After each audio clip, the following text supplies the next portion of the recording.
Good morning friends. आज के अपने इस पॉडकास्ट में हम बात करेंगे अमेरिका में कल जो हुई एक शूटिंग की, जिसमें करीब 18 लोगों की जान चली गई। दोस्तों, अमेरिका में या फिर दूसरी कंट्रीज़ में गाहे बगाहे इस तरीके की घटनाएं अक्सर आती हैं जहां कोई मानसिक रोगी, या फिर कहिए कि जब जांच की जाती है तो पता चलता है कि वो एक मानसिक रोगी था और उस वजह से उसने इस तरीके की वारदात को अंजाम दिया। जैसा कि अमेरिका में जो कल हुई थी गोलीबारी, उसमें लुइस्टन शहर में जो 40 साल का बंदूकधारी था, उसने भीड़ भरे बोलिंग एली और बार में अंधाधुंध फायरिंग की थी, जिसमें 18 लोगों की मौत हो गई और 13 घायल बताए जा रहे हैं। वारदात के बाद तो बताया जा रहा है कि इस वारदात को अंजाम देने के बाद हमलावर रॉबर्ट कार्ड भाग गया, यानी कि उस आरोपी का नाम रॉबर्ट कार्ड था। बताया जा रहा है कि रॉबर्ट आर्मी रिजर्व में तैनात था और हथियारों की ट्रेनिंग भी देता था। वहाँ वो गोली मारने की धमकी दिया करता था और इस साल उसे 2 हफ्ते के लिए मेंटल हेल्थ क्लिनिक में भी रखा गया था। करीब 40,000 की आबादी वाले ल्यूइस्टन में ज़्यादातर सोमालियाई लोग रहते हैं। तो दोस्तों, ये कल की घटना थी, लेकिन अब बात ये है कि ये सिर्फ अमेरिका के लिए ही नहीं, ज़्यादातर लोग मानसिक बीमारी से जूझ रहे हैं। और अमेरिका की बात करें तो यहाँ पर 30% जो युवा हैं वो मानसिक बीमारी से जूझ रहे हैं। अमेरिका में हर साल लाखों लोग इस बीमारी का सामना कर रहे हैं।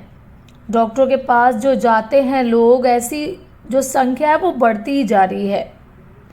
फोर्ब्स की एक मेंटल हेल्थ स्टडी में कहा गया है कि अमेरिका में 32.1% से ज़्यादा जो यंग्स हैं वो मानसिक संतुलन उनका खराब है।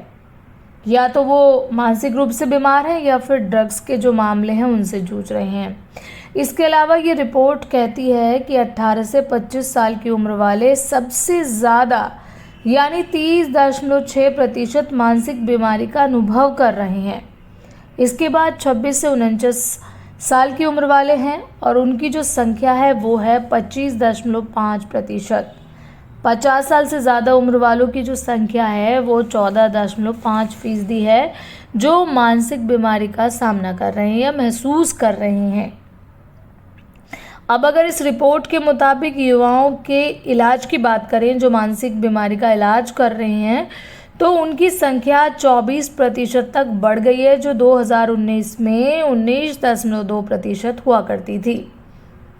इप्सॉस का एक सर्वे है जिसमें कहा गया है कि मानसिक स्वास्थ्य यंगर्स में चिंता का सबसे बड़ा कारण बनता जा रहा है और कोरोना, मोटापा और कैंसर से भी आगे निकल चुका है ये। तो बात ये है कि आजकल की हमारी जो भाग दौड़ भरी ज़िंदगी है, हमारे पास फुर्सत नहीं है, ना तो अपनों के लिए है ना अपनों के बीच बैठने की है। तो फिर जो ये डिप्रेशन है, ये मानसिक बीमारियां हैं, इनके भी अलग अलग प्रकार हो गए हैं। जैसे आजकल जो बीमारियां सबसे ज़्यादा सामने आ रही हैं उनमें मानसिक रूप से देखा जाए तो एंजाइटी है, ऑब्सेसिव है, कंपल्सिव डिसऑर्डर है, पैनिक डिसऑर्डर के जो मामले हैं वो सबसे ज़्यादा आ रहे हैं। और अमेरिका में तो इसकी संख्या 4.25 करोड़ बताई गई है,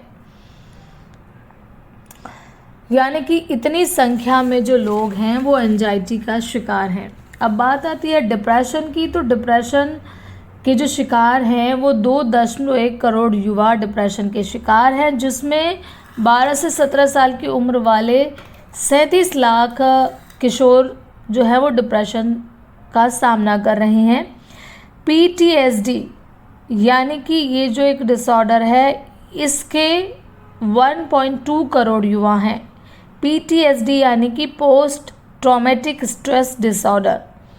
33 लाख युवा बाइपोलर डिसऑर्डर से जूझ रहे हैं, जबकि 15 लाख युवा सिजोफ्रेनिया के शिकार हैं। दोस्तों आपको बता दें कि हमारे चैनल पर सिज़ोफ्रेनिया की एक वीडियो है, आप वहां जाकर भी उसे देख सकते हैं, या फिर हम अपने इस पॉडकास्ट में आपको सिज़ोफ्रेनिया का लिंक भी डाल देंगे। अब जानकार ऐसा कह रहे हैं कि अमेरिका में जो ये शूटिंग के मामले बढ़ रहे हैं, ये कोरोना के बाद जो है मेंटल हेल्थ जो है वो लोगों की डिस्टर्ब हुई है। तो अमेरिका की जो मेंटल हेल्थ काउंसलर हैं उनका एंजेलिना फ्रांसीसी का कहना है कि कोरोना वायरस महामारी के बाद डिप्रेशन, चिंता के मामलों में इजाफा हुआ है। उनका कहना है कि मानसिक स्वास्थ्य के मुद्दे हों तो लोगों का दूसरों से जुड़ाव बढ़ेगा, समुदाय एक दूसरे की मदद के लिए आगे आएंगे, इससे मास शूटिंग जैसे हादसों पर रोक लग सकती है। गंभीर मानसिक स्वास्थ्य हालात के कारण अमेरिका की अर्थव्यवस्था को 16.03 लाख करोड़ रुपए का नुकसान हुआ है।